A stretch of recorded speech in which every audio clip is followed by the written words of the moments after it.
Good afternoon, everybody. This will be a decidedly very different talk than what you've heard this morning.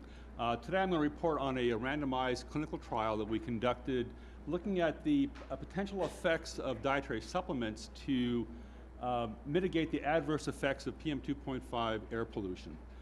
This study was funded by USANA Health Sciences. This is a dietary supplement company in Utah, and we have no conflict of interest pertinent to this particular study. Well, as everybody here knows, particulate matter air pollution is associated with a variety of adverse effects, including increased asthma attacks, development of pneumonia, increased risk for hypertensive disease, ischemic heart disease, increased cardiovascular events, and hospitalization due to heart failure. So our question was very simple. Apart from limiting exposure, is there something we can do to protect ourselves from PM2.5 effects? And in particular, can we identify certain dietary modifications that can provide resilience to the adverse effects of PM2.5 exposure? Now, when considering the potential ways that we can block the adverse effects, we look at the mechanisms of action, and in this very stylized graph here, or scheme, PM2.5 is believed to exert sort of negative health effects due to two processes. One is increasing oxidative stress, and the other is increasing pro-inflammatory response. Now, in the diet, there are a variety of components that are actually antioxidants and anti-inflammatories agents. So our thinking was, if we were to provide these to the diet, that perhaps we could block or lessen the adverse effects of PM2.5. And this is actually supported by some data in the literature. There are some dietary components which have been shown to provide protection against controlled or ambient exposure to a variety of air pollution, and these includes antioxidants such as vitamin E, C, and beta-carotene, and some anti-inflammatory compounds including long-chain N3 fatty acids, sorts of things that you find in fish oils. And then more broadly, there are dietary components which are associated with better lung function through age, and again, these include a variety of antioxidants and anti-inflammatory agents. So our hypothesis was as follows. A comprehensive antioxidant and anti-inflammatory dietary supplement will reduce PM2.5 induced declines in lung function, increases in airway inflammation, and increases in systemic inflammation.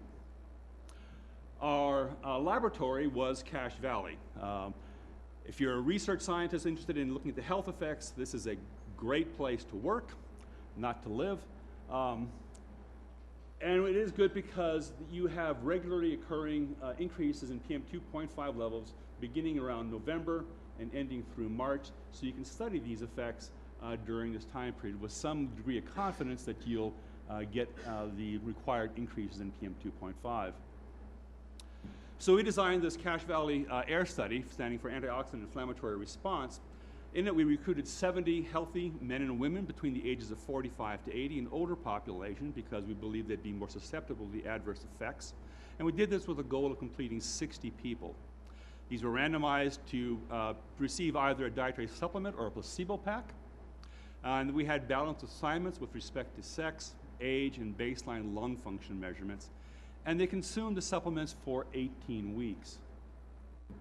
We got our supplements from our sponsor, USANA Health Sciences, and this has included a mega antioxidant tablet, which included a variety of vitamins and these bioactive extracts, all with sort of either antioxidant or anti-inflammatory properties. It also included a mineral pack, a vitamin C and grapeseed extract pack, Bio omega-3, which provided both vitamin D and N3 fatty acids, which are anti-inflammatory, and some vitamin D for good measure.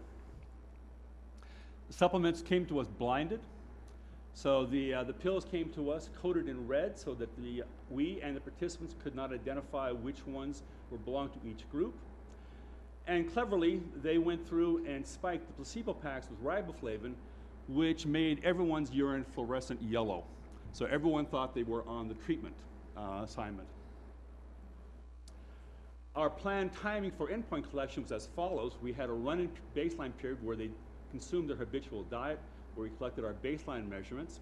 This was followed by, it's a baseline, this was followed by a 4-week run-in period where they consumed the supplements, but we made no collections. And then we had a 12-week endpoint collection window where our goal was to go through and collect data at the end of 3 high PM2.5 levels defined as being above 30 micrograms per cubic meter, and also on 3 low PM2.5 levels defined as being below 7 micrograms per cubic meter.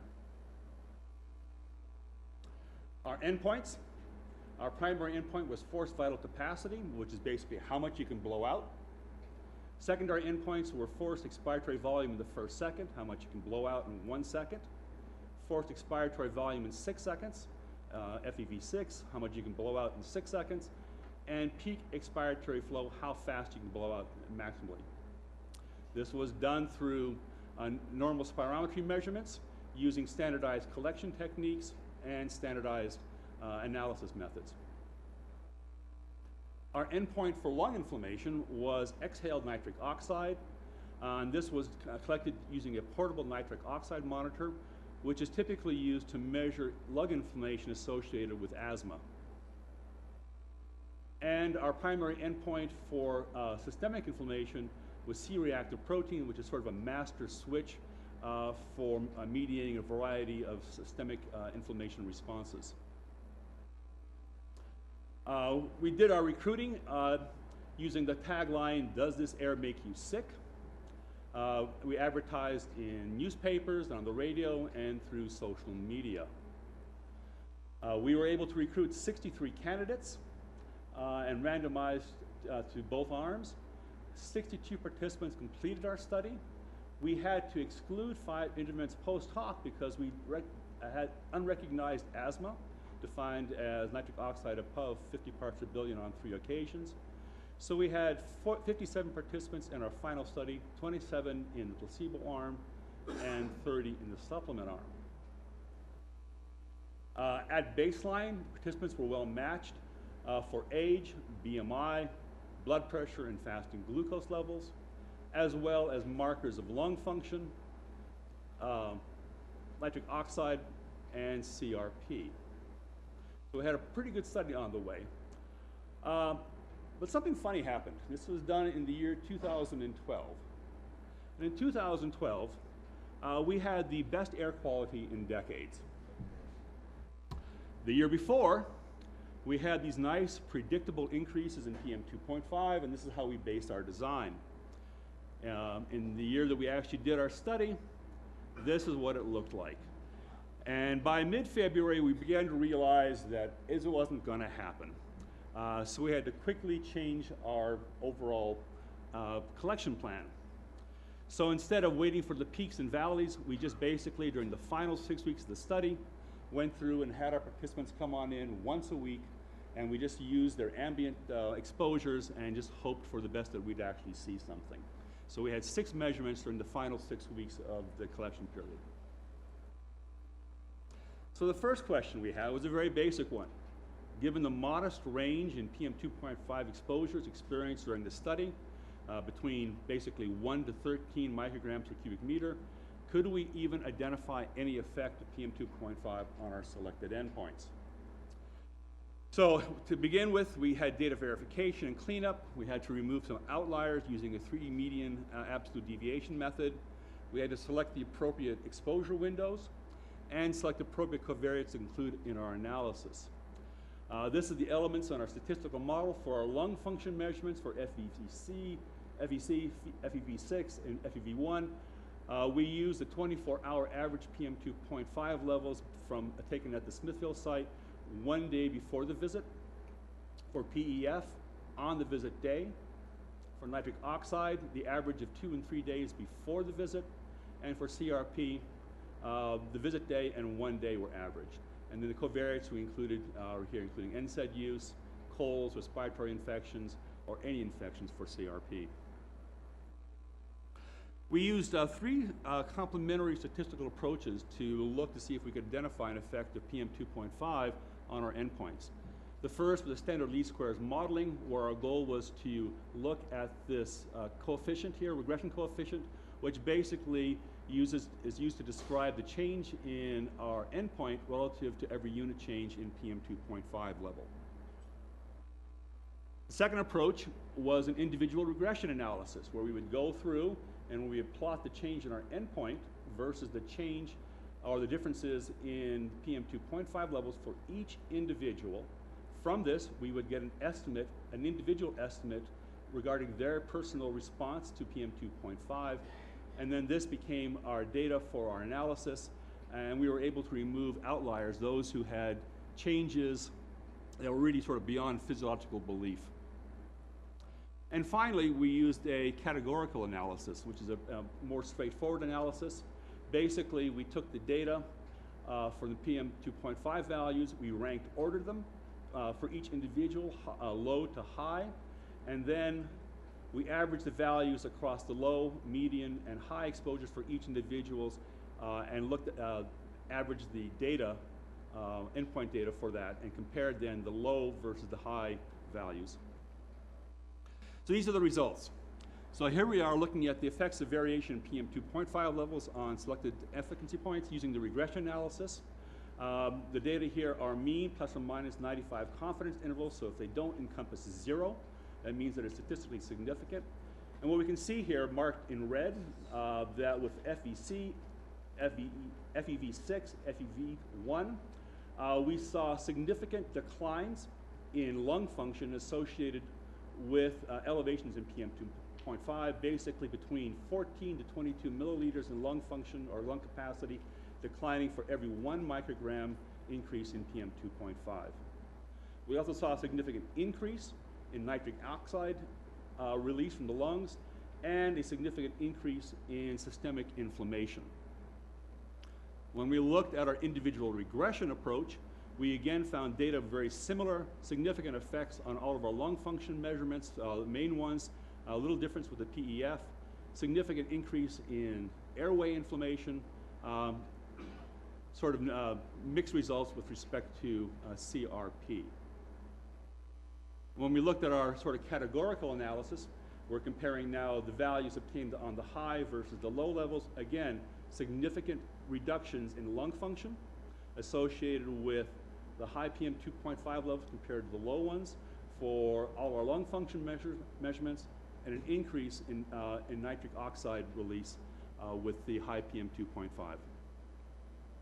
So basically it looks like even with these low changes in PM 2.5, we were still seeing significant effects on our lung function. Our next question is, was there effect of dietary supplements? So here we're reporting now change in,